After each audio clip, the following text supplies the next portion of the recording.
You're watching Good Morning Washington.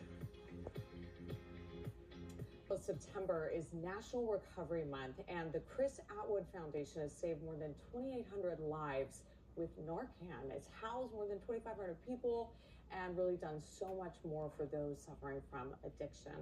And here to share more about the foundation is one of its founders, Ginny Atwood. Jenny, thank you so much for being with us. Welcome to Good Morning Washington. Thank you for having me. It is so good to have you here. We were just talking about the support, the resources you provide for families, and this is personal for you. Tell us a little bit about your brother, Chris. Chris was an incredible human being. He was always rescuing people and animals. He had this huge heart, and then when we lost him tragically, we knew that we wanted to do something to try to carry on that giving spirit of his, and also to try to fill some of the gaps in care that we slipped through as a family when we were trying to get help for him. Talk to us about, two-pronged there, talk to us about the nonprofit itself and a little bit about what you do. Yeah. So we're a community-based nonprofit serving all of Northern Virginia with free peer recovery coaching, access to treatment. We're also helping with recovery housing, Narcan you mentioned, transportation. We're in the jails helping people in there. We have a van that goes out 3 days a week in the community. We also have a recovery community center where people can come and be in community in a safe and non-judgmental place. And everything that we provide is given by people with lived experience. So that's really key to what we do, is that whenever you get help from the Chris Atwood Foundation, you're going to be talking to somebody who gets it, somebody who's been there and can help you from a place of compassion and mutual respect and understanding. That is huge. And would you say that's what maybe sets you apart? That was something maybe you gleaned from your personal attachment here from your brother's experience. Yeah, Christopher went to a lot of different treatment centers and clinicians, and he would always say he could tell within 10 minutes of meeting one of them if they were speaking from a place of book knowledge or of lived experience. And he wanted to talk to the people who really got it, because it's, addiction is a really complex disease, and there's a lot of stigma and shame around it, and it's just really hard to open up to people who don't get it. So yeah, I do think that is kind of the special sauce. The special sauce. Yeah. I mean, for you to be in the space working, talk to us about what you've seen, some of the changes you've seen in people's lives after they interact with the foundation. Yeah. The before and after, or the in between. Well, I think one of the best examples of that is, so we have a team of peer recovery specialists, and all of them have been in addiction and are now in recovery, or also mental health challenges.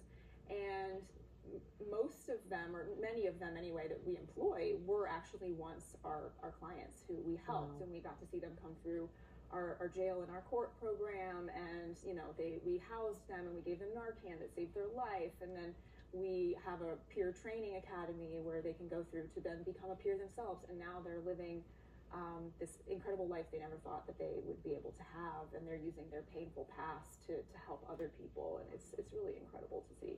That is just the power of, your life is not over in these instances, but you need someone to help you. You need those resources.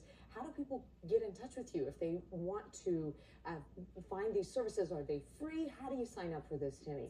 Yeah, we have a warm line, and it's going to be answered by somebody who's a peer who gets it. We get a lot of individuals calling, and also family is a huge part of what we do. We have a lot of people who are trying to support a loved one and walk that tricky balance of, how do I help my loved one while also helping myself? And so just going online, visiting us on our website, and giving us a call are the best ways. That's doing so much good. I know some out there watching may be saying, I know someone who has struggled. I want to help. I just want to donate. Can people give to you? Can they learn more, donate? How do they do that, Absolutely. Donations are a huge part of what we do. We have a gala coming up on October 15th. We also have other ways to get involved, volunteer, and even just sharing information about what we do with somebody who might need it. We just want people to know that they're not alone. They don't have to go through this alone. That's the message for you. I'm sure, I'm just thinking about your brother, his thoughts. What would he say, knowing about what you are doing in his name and in his legacy? You know what, I think if he was given the choice between living a long and purposeless life or dying tragically the way he did, but being able to save thousands of people, I know absolutely he would choose the latter. You are doing amazing things as well for so many people who need the help, the resources. We have shared information here on the screen, and we'll have it on WJLA.com and our Good Morning Washington tab. Ginny, thank you so much for sharing about the Chris Atwood Foundation with us. Thank you. We appreciate it so much. More Good Morning Washington on the way. First, here's today's America's Steals and Deals.